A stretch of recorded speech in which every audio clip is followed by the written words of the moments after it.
Awesome. You're on. That looks perfect.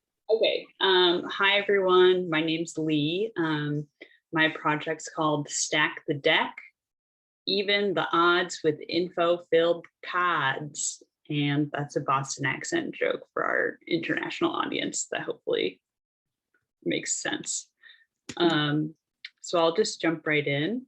My project was around homelessness in the United States. It's a big problem in the US. There's around 500,000 people who are homeless in the United States. About half of those are living unsheltered, which means they're sleeping either in cars or outdoors in tents, basically places that aren't designated for long-term habitation. And I kind of zoomed in on Cambridge, Massachusetts, where there are about 58 people sleeping unsheltered every year, or in 2020. And given that the COVID eviction moratorium is going to expire in June of 2021, it could easily be a growing problem.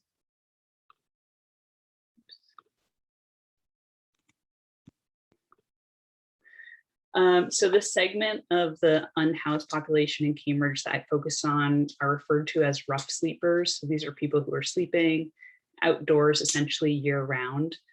Many of these people become homeless due to problems with physical illness, mental illness, substance abuse, and sleeping outdoors obviously only exacerbates these problems.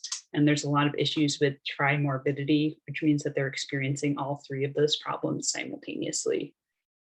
So what's the experience of sleeping outdoors like? I read a lot of academic and medical papers, but to really immerse myself in the experience, I watched a lot of YouTube testimonials, which is a surprisingly good resource. I conducted a lot of interviews with social workers, therapists, nurses, and doctors in Boston who work with the unhoused population. And through these contacts, I went on a lot of outreach visits, which were to either encampments or specifically to the Harvard Square area. And the outreach essentially, they're social workers who go into the field, talk to people, try to get a sense of who's living in this situation, and they bring them like information or snacks or clean and dry socks. So through this research, I had a couple main takeaways. The first most notable one was that people didn't know about resources that existed in their own backyard, essentially, and would learn for the first time about resources through the outreach workers. Things like shelters or food services. I also learned that socializing and building your social network is key to survival if you're experiencing homelessness. It seems like your first priority would be to be housed, but the needs, my third takeaway, the needs of a lot of these people, just like people who live in housing, are often intertwined. So maybe there's a dire functional need, but they're often coupled with emotional needs. So you can't solve one without the other, essentially. So you can't just get someone a house and like expect that to solve all of their problems. So I also realized that there's so many health problems and other problems associated with sleeping on the streets that rather than trying to solve for the like multitude of tiny problems that arise from sleeping outdoors all year, especially someplace like Cambridge, the best course of action was to expedite the process of getting people housed. So my design statement was, how can we enhance unhoused individuals' access to resources, with the goal of getting people on the road to getting rehoused. So I first looked at the different touch points that people have for finding out about various resources. I kind of plotted them here on a scale of low tech to high tech, and then things that don't require travel and like travel with you, or things that require some travel. And I found that the more low tech and the least amount of travel that was necessary was kind of like a ripe opportunity space. So I looked to design something in that area. I also set a few more parameters for myself.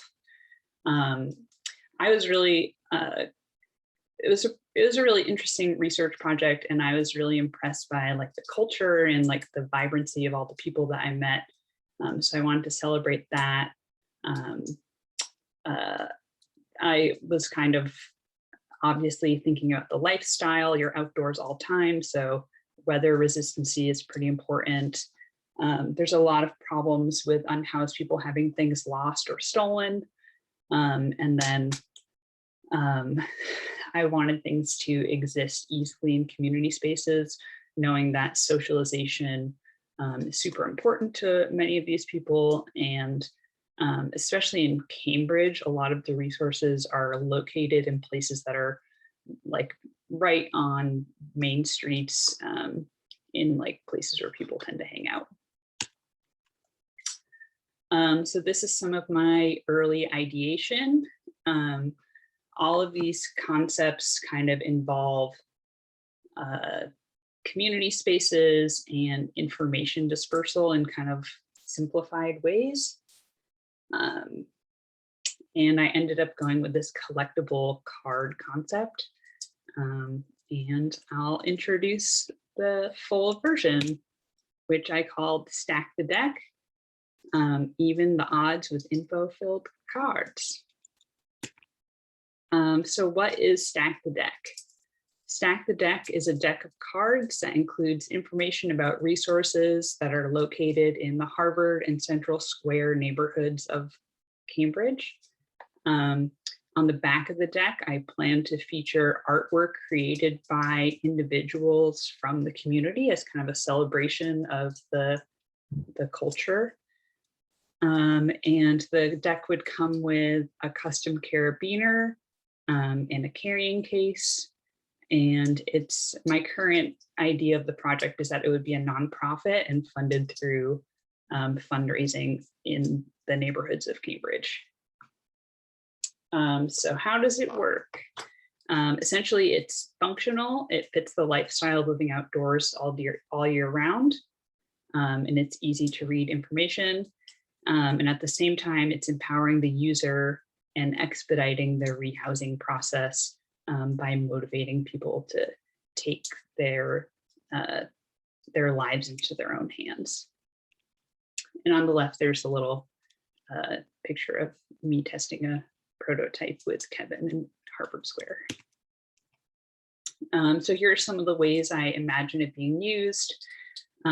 First off, it's a standard deck of 52 cards, so I'd imagine people would play with it. A lot of people who are unhoused are unemployed and have a lot of free time on their hands, so I'd imagine this could be a good way to strengthen community bonds. At the same time, you're constantly seeing information and having your knowledge reinforced.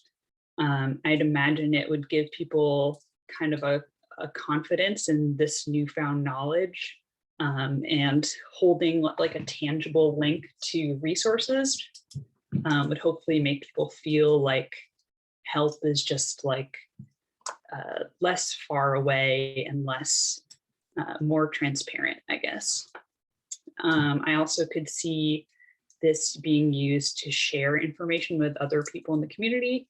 So if you've been around for a while and you see a new person come frequenting Harvard Square a lot, maybe you have a deck of cards and you'd be able to help that new person find something that they need. And then lastly, I think it could be a great tool for outreach workers. They're kind of this awesome resource of information, but they're only there a couple times a week for brief periods of time. So I'd imagine they could hand out the deck so that people who are there all week long could have that information at hand. So the deck itself is divided into 4 different suits. Each suit represents a type of services in the area. The back I already mentioned has artwork designed kind of by and for the community. There's a card that's linked to a website for more information that would link to fundraising. Excuse me. The cards are printed on a really durable type of like plastic paper that's called TerraSlate. That's very easy to clean, and it's like pretty unterrible, so it's really durable stuff. All the information is standardized. It's got an address, whether it's in Harvard or Central Square, phone number and hours. This current edition has Joker cards, which have information about public toilets and public showers, which are really hard to find since COVID started. And it also comes with blank cards, so you can write down other important information you want to keep track of. I did a lot of process to figure out the most functional and aesthetic carabiner, and landed on this version, which essentially the top part clips onto a bag.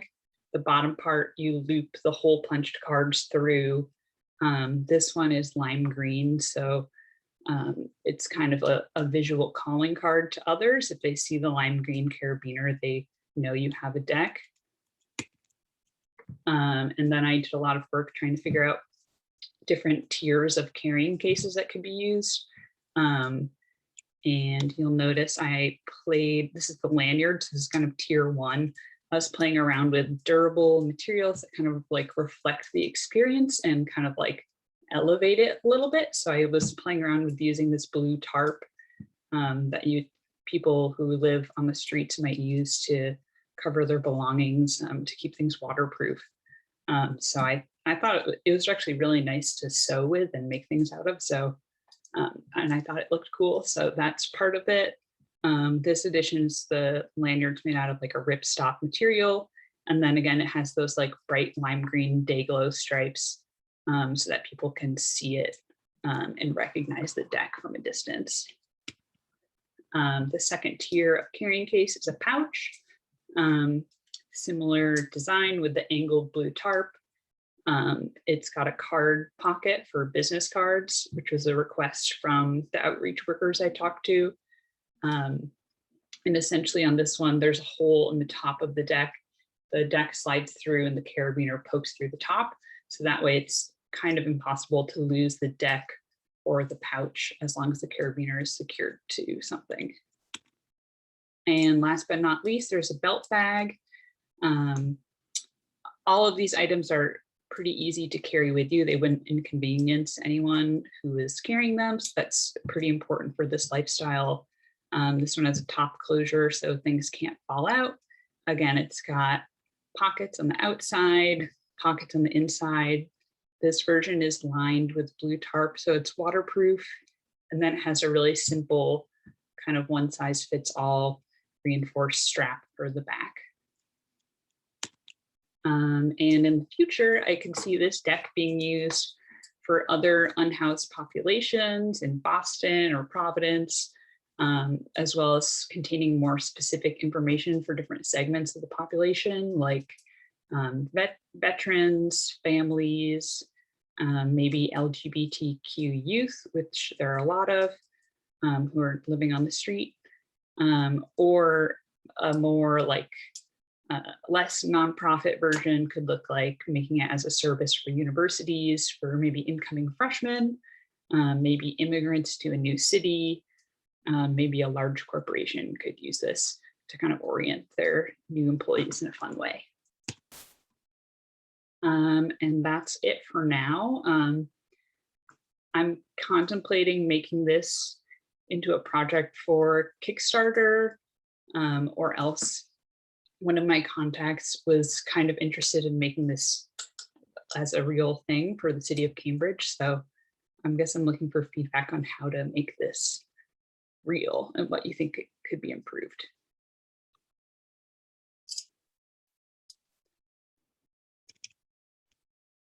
Great.